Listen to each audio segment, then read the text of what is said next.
Bismillah, walhamdulillah, wassalatu wassalamu ala rasulillah, amma ba'd. Today's video is regarding biology and religion, or why gay seagulls disprove the truth of Islam. I'm just joking. It's just in relation though to a comment that I got through on the last video I did where I was rambling on the Milton Keynes train station platform about disagreement.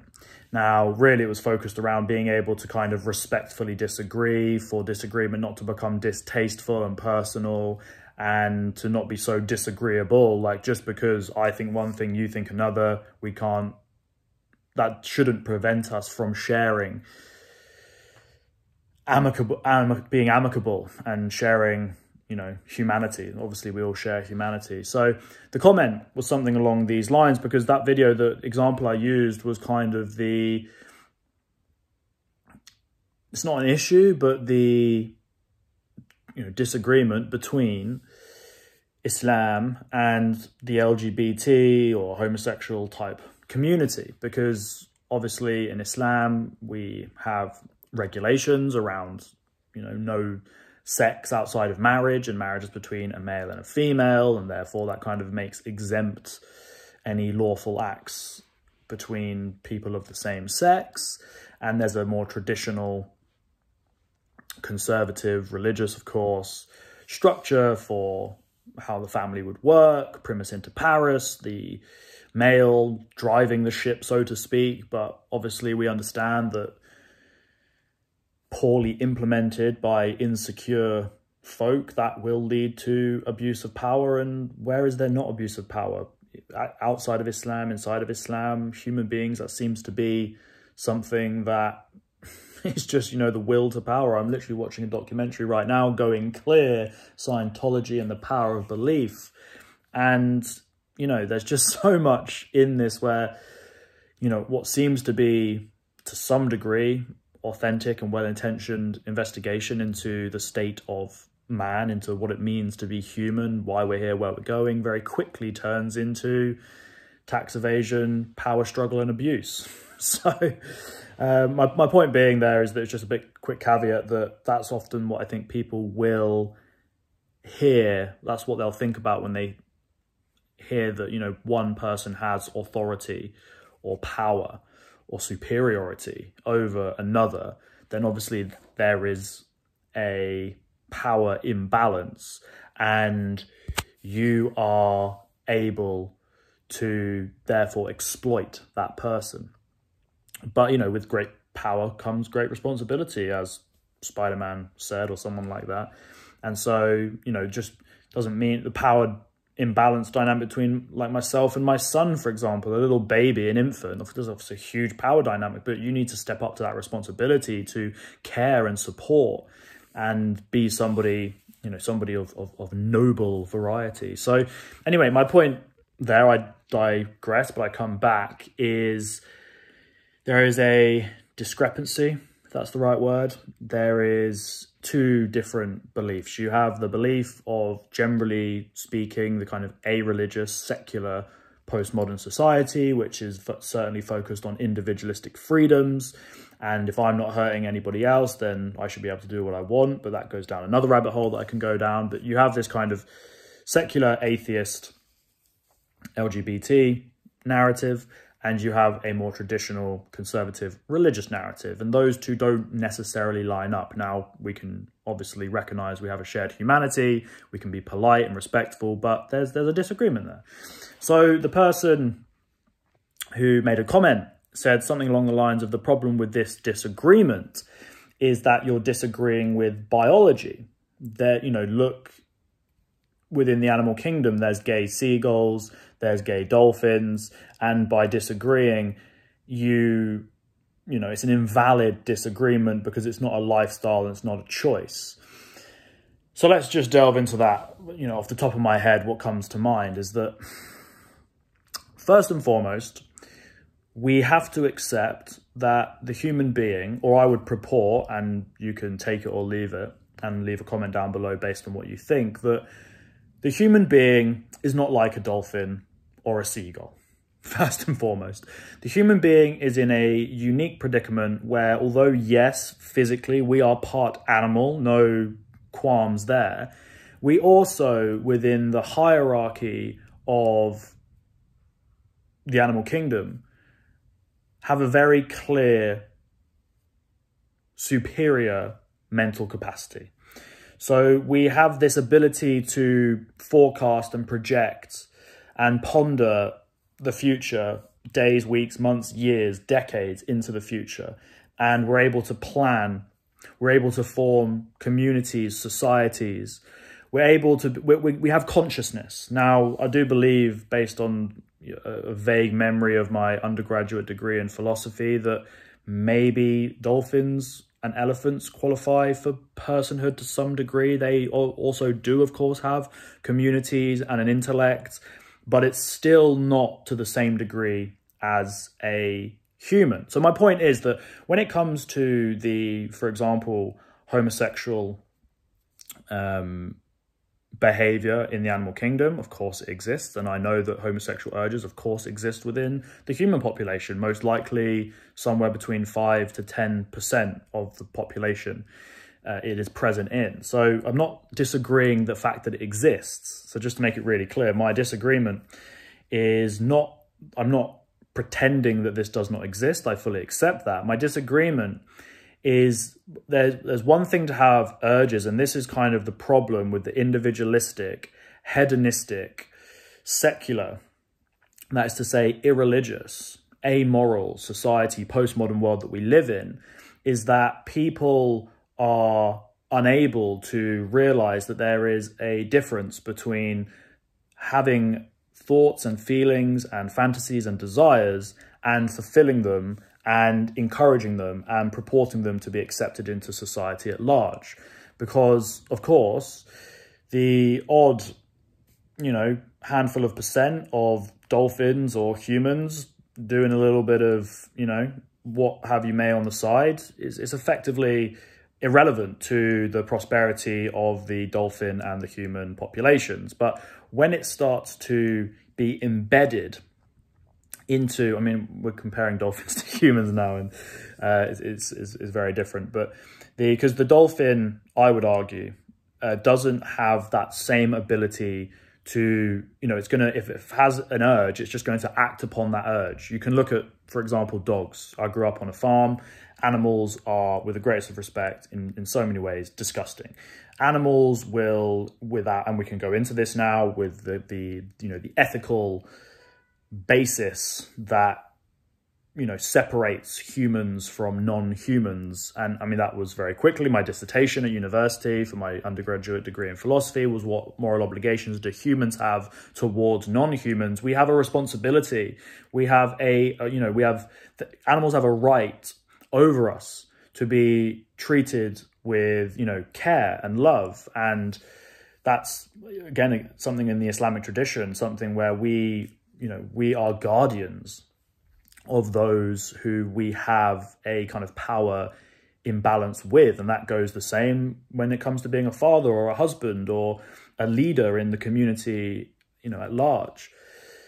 So my point there is that the moral framework of a non-human, that being animals in general, is clearly not really there, because, as I was just about to say, when it comes to animals, dogs will eat until they are sick, and then they will eat their own sick.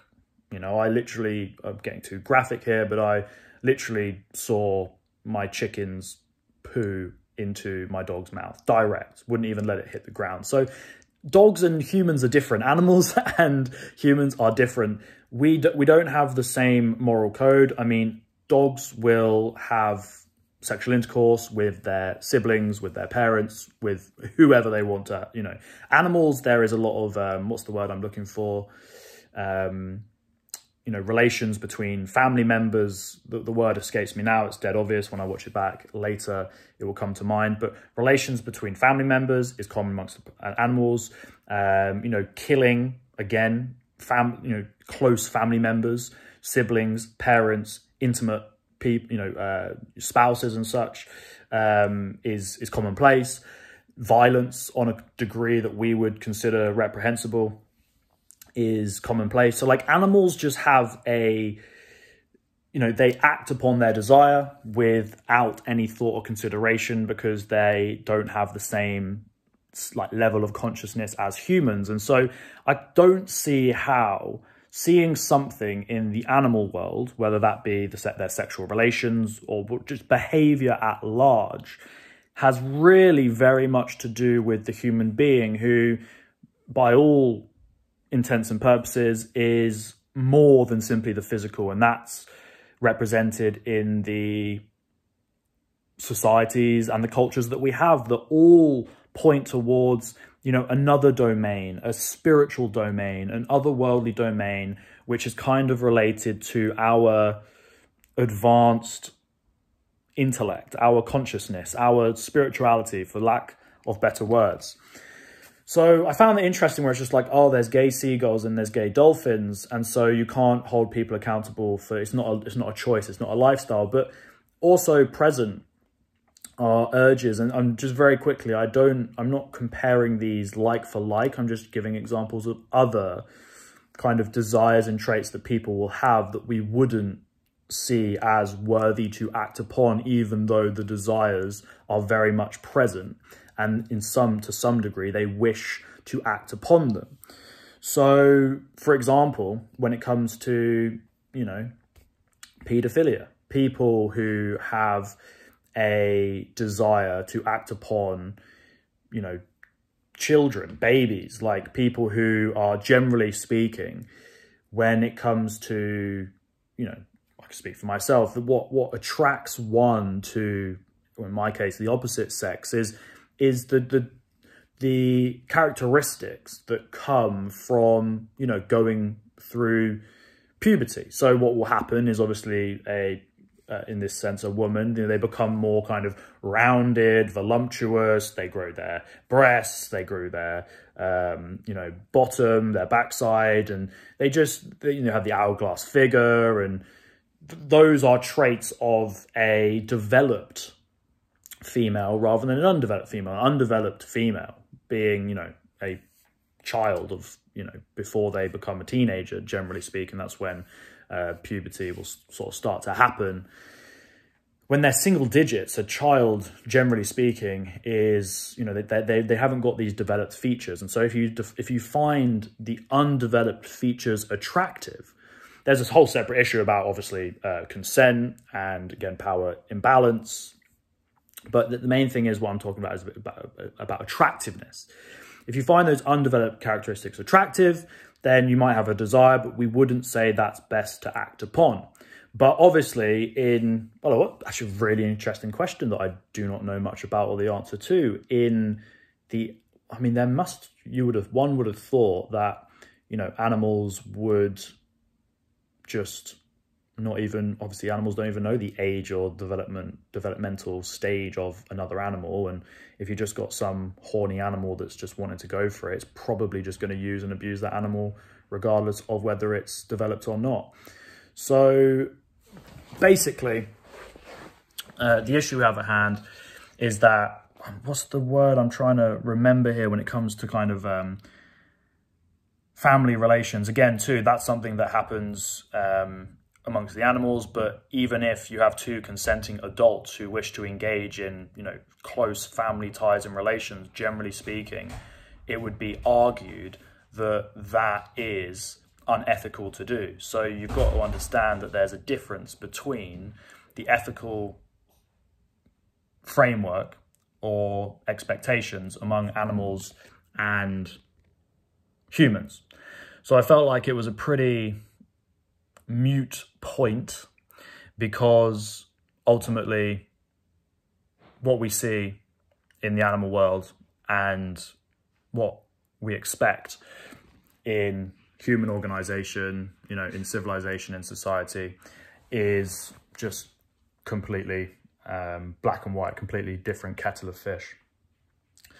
So anyway, the main issue at hand is that the comment mentioned the fact that it's not a choice or a lifestyle, but then again, based on the reality that the human being has a very clear free will, like we decide what we want to do, and therefore we are accountable and responsible for those decisions. Whereas an animal, like I say, just pretty much is a far more primitive organism in the sense that it will just act upon its desires without any consideration on the future. And this is why the human being has the ability for delayed gratification, for planning, years and decades in the future. So I just wanted to kind of jump on and focus on the fact that, look, I'm not disagreeing with the fact that human beings have thoughts, desires, urges that are certainly a reality. Not disagreeing with that. What I'm disagreeing on is that what I think that society, what culture at large should encourage the population. And when it comes to something like homosexuality, I understand that, those desires are very real. I just don't think that they're the best desires to act upon in the same way. Because, it's really interesting where that's going, because I've watched some stuff in the past basically about, well, if the main issue that you have with people not agreeing with one's right to engage in, for example, homosexual relations, is the fact that, well, they're two consenting adults. If that's your criteria, then what stops a brother and a sister, or a brother and a brother, or a father and a daughter, or a mother and a son? What stops those two consenting adults from engaging in sexual relations? But there's something that tells us, well, the right-minded person at least, there's something that tells us that that's not right. So we do have this like natural constitution that I've spoken about before, the fitra, the innate disposition, that there is in fact a spiritual hierarchy, that there is in fact right and wrong. There is in fact there's parameters in place. I was reading, I mentioned it in a few videos ago, The History of the English-Speaking People by Winston Churchill. He talks about when the Romans first came to the island of Britain, and the Druids, I believe before that, they would, I don't know if there would necessarily be relations between family members, but certainly family members would share sexual partners. And the Romans came, and that kind of, kind of died out somewhat. So the main thing is that if that's the criteria, then that's quite worrying, because that then means that in order to follow the same line of logic, people would have to accept incest as a reasonable moral choice, which obviously anybody of sound mind would say is not ethical. But this is the scary road that people within, for example, LGBT, that's the path that they're going to go down. And I've literally heard dozens of people online on videos talking about this exact topic who have said, well, yeah, if they're two consenting adults, then they can do what they want. So this is the fear. One time it's relations between people of the same sex. Then it's relations between, humans and animals. Then it's relations between people of the same family. So it's a tricky and slippery road to go down. And I say that we should create, law and order and keep things within the union of marriage. Yes, obviously between consenting adults. But so those are a couple of things. I've obviously just remembered the word there during the video, incest being relations between family members. So when we talk about relations between undeveloped humans, so minors and adults, obviously issues there. Between humans and animals, issues there. Between humans of, even if they're both of consenting age and sound mind, humans of immediate family. And I'm arguing amongst that, although this initially creates a lot of angst and stress, and I mean it with no disrespect whatsoever, and this is the fear, is that you can't just lay down a proposition as long as you have the disclaimer of, I really do not mean this with disrespect. I'm just trying to use those other examples as slippery paths to go down that will cause issues in the future related to, again, talk about the Romans, the rise and fall of the Roman Empire. When people, when you suddenly have this kind of unsolicited, is that the right word? You don't have the same parameters and the same safeguards and the same walled garden, the same protections, when all of the taboo becomes mainstream, then a society tends to crumble. And we can look at the civilizations of the past, the Romans and the Greek and so on and so forth, that we effectively, a point where society has technological and economic advancements, prosperity, there's privileges across the board. People are living in certain parts of the empire, peace and harmony. There's no famine, there's no war. But even at that point, it's then at this point now that a new issue comes with the loss of morals, the hedonism. You have what leads to Nemesis being what comes when people basically reject the gods in the Roman sense of the word, when people reject the objective moral truth, when they object their standards. And as a result, you can't reject the gods and expect that there won't be ramifications for the actions. So I've gone off on one, but really it was just to say that the disagreement is not so simple as, you're disagreeing with biology, you're disagreeing with nature.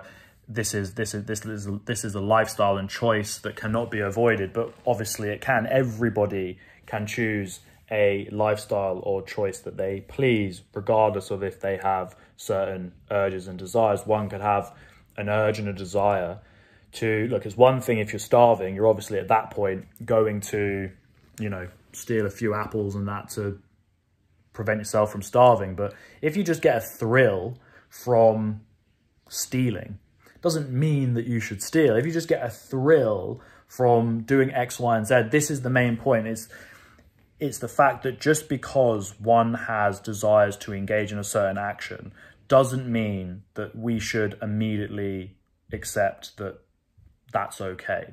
It all comes back down, to be honest, about a kind of an objective moral framework rather than an individualistic, secular, subjective framework, which really means that people say, well, if it doesn't affect anybody else, I can do what I want. But the nature is that we're social beings and everything we do there's a ripple into society and it affects other people.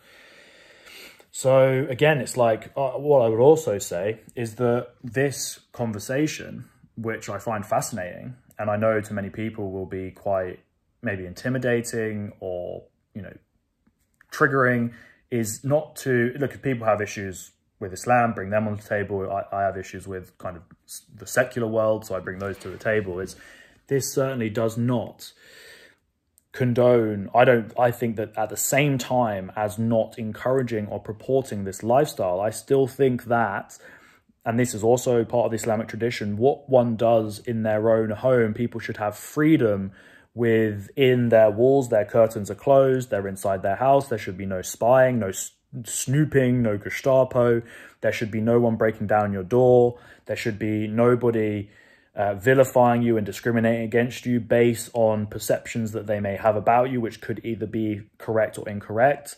But there is certainly a sense that, the idea of identification through sexual orientation is a bit of a strange thing, because that's something that not only should be deeply private, I would argue, but something that is going to evolve over time anyway. And something that I don't think should be so thrust upon public discourse, because, when we have marches and stuff and it starts to become into the kind of social sphere, there are children about. And how can we argue that these children are unable to make their own decisions, but still be thrust upon the conversation itself? So I'm now getting a call from my wife, who I love dearly and I must respond to, and I've now rambled for long enough. Just a continuation of the conversation that I was having the other day. Thanks so much for all your comments.